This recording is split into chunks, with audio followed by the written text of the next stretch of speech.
안녕하세요. 고고TV 이현명입니다. 즐거운 주말 되십시오. 어제 동영상에서 강남 판교 분당을 사라, 방향은 정해졌다 하고 말씀드렸죠.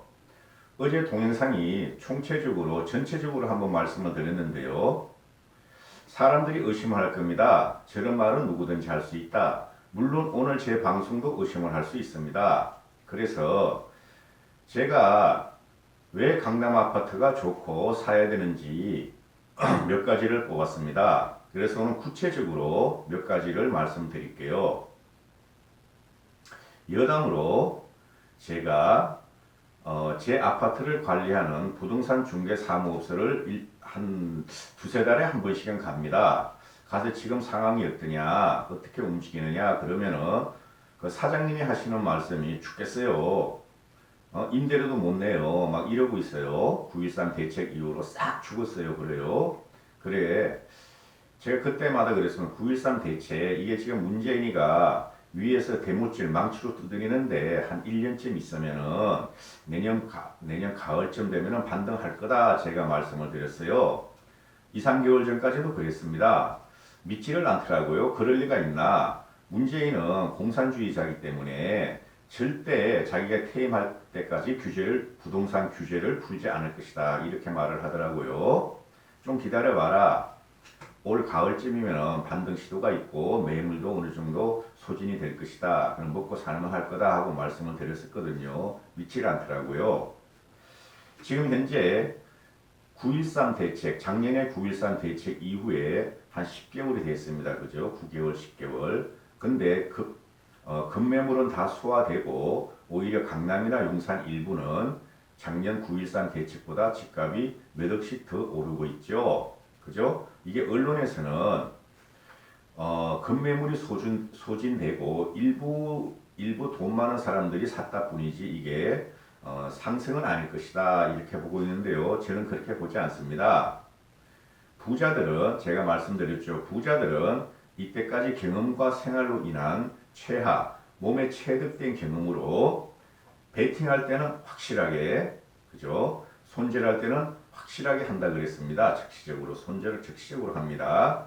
이 사람들은 수십 년 동안에 자기 몸에 대한 노하우로 항상 준비를 하고 있었던 거죠.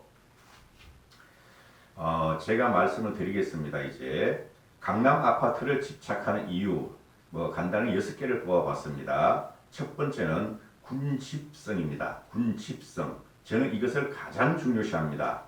일반인들과 언론에서 이런 말을 잘 안 하더라고요. 왜 그러냐면 군집성이라는 것은 비슷한 사람들이 비슷한 소득 수준의 사람들이 그들만의 리그를 갖고 집합을 형성하는 겁니다. 그게 강남 아파트입니다.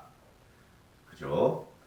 이 사람들은 자신들의 이익을 위해서는 서로 뭉치고 자신들의 이익을 발전시키기 위해서는 투자를 계속하게 됩니다. 그죠? 비슷한 사람들끼리 모여서 비슷하게 배우고 비슷하게 돈 많은 사람들끼리 모여서 상층부를 형성하게 되죠. 서로 비슷한 사람끼리 모인다는 겁니다. 이게 군집성이에요.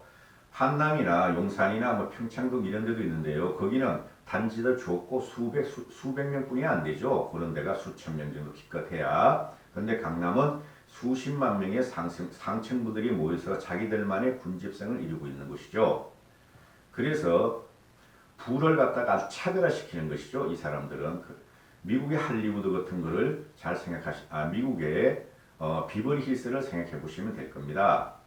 그 다음에 집합성입니다. 강남에는 모든 인프라, 교육, 문화시설 이런 것들이 집합이 되고 있어요. 불편한 게 없죠. 강남에 살면은. 그죠? 미세먼지나 좀 있을까? 어차피 미세먼지는 전체가 있는 것이고요. 그 다음에 세 번째는 발전성입니다. 강남은 이때까지 1차 발전을 했고 지금 2차 발전으로 도약하고 있습니다. 대표적인 예가 롯데타워가 120층짜리가 들어왔고 HDC 현대타워가 지금 짓고 있죠. 그죠? 그 다음에 삼성 주변은 삼성역 주위는 융합 신도시를 개발하고 있죠. 테헤란로에서 그쪽으로 넘어가고 있는 중입니다. 그렇다면 테헤란로는 가만히 있을 것인가? 테헤란로도 아마 발전을 할 것입니다. 즉 강남은 향후 발전 가능성이 아주 농후합니다. 꼬불꼬불한 길이 있고 땅값이 비싼 강북에다가 그걸 다 때려 부시고 120층, 200층짜리 지을 기업은 없죠. 그 다음에 네 번째는 희소성입니다. 강남 아파트는 적고 진입하려는 사람은 많으므로 희소성이 있어서 가치가 많습니다. 그 다음에 다섯 번째는 상징성입니다. 나는 출세했고 성공했어. 그죠? 나는 다른 사람으로부터 인정받고 싶어. 그래서 강남에 들어가. 강남에 살아. 상징성이죠. 여섯 번째 차별성입니다. 나는 다른 사람과 달라. 나는 뼈 빠지게 노력했고 그 대가로 강남 아파트를 샀고 강남 아파트에 입성했어. 그래서 나는 다른 사람과 차별받는 것은 당연하다고 생각해. 이런 인식을 갖고 있다는 거죠. 즉 강남 아파트에 집착하는 이유, 강남 아파트의 다섯 가지, 주민들의 다섯 가지는 여섯 가지는 첫째 군집성, 두 번째 집합성, 세 번째 발전성, 네 번째 희소성, 다섯 번째 상징성, 여섯 번째 차별성입니다.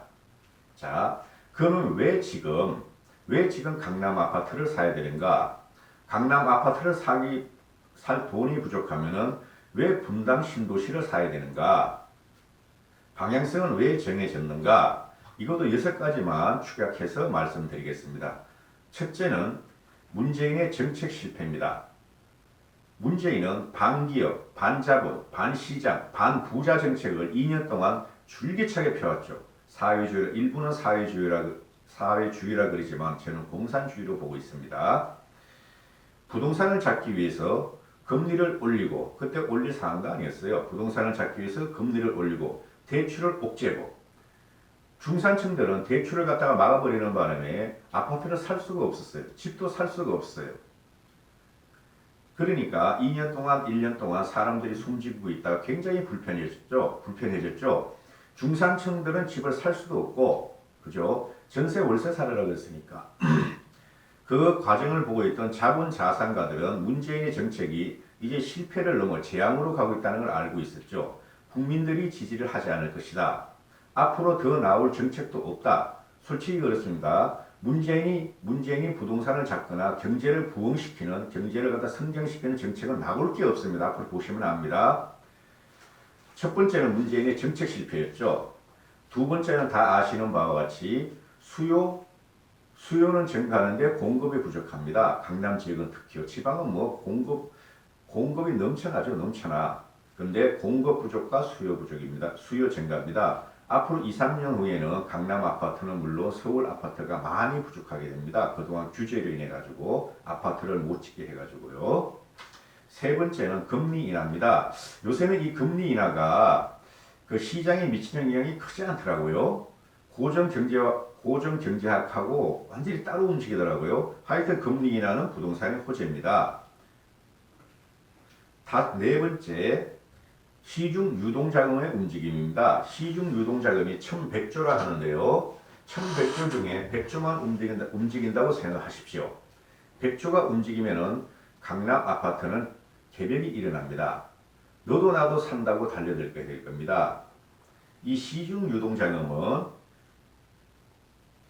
생산과 소비에 갖다 투자해야 되지만은 문재인에 의해서 생산은 갖다가 추락하고 소비도 추락하고 공장은 외국으로 빠지고 그리고 스타트업 기업이나 IT 기업들, 미래 산업들은 한국에 공장이나 사무실을 내지 않습니다. 다 외국으로 빠집니다. 투자할 곳이 없죠. 그럼 이 사람들이 노릴 것이 뭡니까? 그 다음에 다섯 번째, 자산가들의 해치입니다. 자산가들이 우리도 마찬가지지만 위험을 분산하죠. 일부는 주식에 넣고 일부는 부동산에 넣고 일부는 저축해 놓고 이렇게 살죠. 자산가들이라는 것은 제가 말하는 자산가들은 최소한 50억 원 이상인 사람입니다. 100억 이상, 50억 이상의 사람들을 말하는데요. 이 사람들이 금과 달러와 채권에 조금 투자했지만 결국은 가장 안전하고 길게 갈 거를 보고 있죠. 금과 달러는 단기적으로 오르고 단기적으로 내리고 이런 게 많죠. 지속적으로 몇 년을 오르고 이렇지는 않습니다. 외부 환경을 많이 봤기 때문이죠. 그런데 강남 부동산은 갖고 있으면 길게 주기적으로 오른다는 거죠. 제가 아침에 말했던 군집성, 발전성, 집합성, 희소성 뭐 이런 것 때문에 그런 겁니다. 그 다음에 여섯 번째는 한국 사회가 미래가 혼란하다는 겁니다. 지금 경제 발전은 끝났다고 보시면 됩니다. 문재인 하에서는 절대 복구 못합니다. 보십시오. 요번에 2분기 경제 발전은 뭐 1%가 나오는 게 아니라 0. 몇 %대에 그치고 올해 경제는 제 직감이고 제 경험치이지만 2% 아래입니다. 문재인이가 2.5%, 2.6% 말하는데 사기입니다. 두고 보십시오. 2% 아래입니다. 저는 1.5%까지도 떨어질 수 있다고 봐요. 전문가는 아니지만 그런 느낌을 받고 있습니다. 여러 가지 그 자료에 의해서. 자, 미래가 혼란하니 한국은 투자할 곳이 없다. 그죠? 그리고 한국에 투자할 곳이 없으니까 외국으로 빠진다. 그러나 사람들은 외국으로 자기 재산을 전부 다 빼진 않죠. 한국에 일부 남겨놓고 20, 30%면 30, 40%면 외국에 뺀다. 그럼 한국에 사야 될 것은 이 사람들이 돈을 벌어야 될 거 아닙니까? 한국 주식을 사겠습니까? 한국 기업에 투자하겠습니까? 안 그렇습니다. 앞으로 지속적으로 각광을 받을 곳이 어디냐? 지속적으로 사람들이 몰릴 곳이 어디냐? 강남 아파트를 보는 겁니다. 강남 아파트가 블루칩이고 강남 아파트를 사야 되는데 그게 안 되면 어디로 가느냐? 너무 비싸다 강남 아파트는. 근데 분당 신도시라는 게 있습니다. 판교도 많이 올랐죠. 분당 신도시는 곧 재건축 이야기가 나올 것이고 분당 신도시는 각종 인프라가 다른 신도시와 달리 각종 인프라가 다시 깔리기 시작합니다. 그럼 이 사람들은 강남 대신에 분당을 노릴 확률이 있다는 거죠. 분당도 군집성과 희소성과 발전성과 그런 걸 갖추고 있죠. 뭐 차별성 그런 거는 좀 강남에 부족하지만은 군집성과 발전성과 차별성이 있습니다.